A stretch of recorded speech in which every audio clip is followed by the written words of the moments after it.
Hello mga mamshis, re-editing po ito. Alam nyo na, restricted. Char.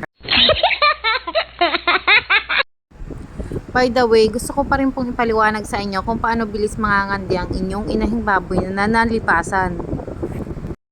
Or kung paano bilis kakandi ang inyong inahing baboy na naglogon. Anyway, ganyan na po kalalaki ang kanyang mga anak. Medyo matagal-tagal ko na po siyang walay. Mahigit 1 buwan na po. Pero ang bilis po niyang mangandi dahil may ginawa po akong technique para mabilis po siyang mangandi. Medyo nalipasan po ito dahil hindi ko po agad siya napakastahan dahil tingin ko po hindi naman siya sobrang kandi, kunting-kunti lang. Pero may liquid na rin po sa kanyang bulba. Pero nalipasan po siya. Tapos, at the same time po ay naglugon din po itong aking inahing baboy na ito na si putol number 2. Ayun, pagkalugon po ay kumandi na po agad. Alam niyo po ba kung ano yung technique na sinasabi ko po sa inyo? Yun yung pagpapakain pa rin po ng lactating. Ayun po, kahit po nalipasan na itong aking inahing ito at naglogon ay pinakain ko pa rin po siya ng lactating. Ang bilis po niyang kumandi. Parang humigit lang po sa 1 linggo ikandi na rin po agad.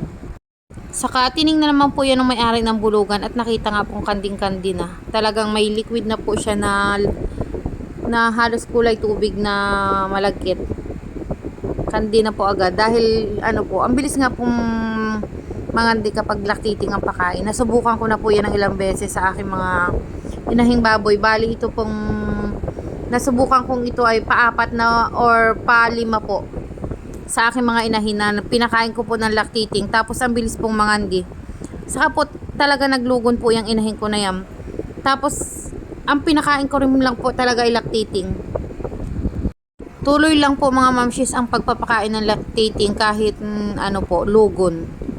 Tapos bantayan nyo lang po yung inyong inahin at makikita nyo naman po na tumitigas na po yung kanyang mga balahibo, nauubos na po yung mga nalulugon. At ang matitira na lang po talaga yung mga balahibo niya na sadyang yun. At bantayan nyo rin po kung ang inyong inahing baboy ay standing heat. Dahil yan po ay 24 oras daw lang po ang standing heat. Although kandi na po siya hanggang 3 araw o 4 na araw. Pero yung standing heat po ay kalimitan po ay 24 hours lang. Ay nakita ko po yan na kandi agad nung umaga. Ay tapos napakain ko po ng lactating ay dinong hapon ko pa po siya pinakastaan. Kaya masasabi ko pong standing heat talaga yung inahin kong baboy na yan. Kaya yun o, nandiyan po sa likod ng pictures na sobrang ano po siya. Pumayag po agad siya sa bulugan dahil kanding-kandi po siya. Basta mga mamshis, continuous lang po ang pagpapakain ng lactating kung gusto nyo pong mangandi agad ang inyong inahing baboy. So, yun lang po. Happy farming mga mamshis. Bye-bye!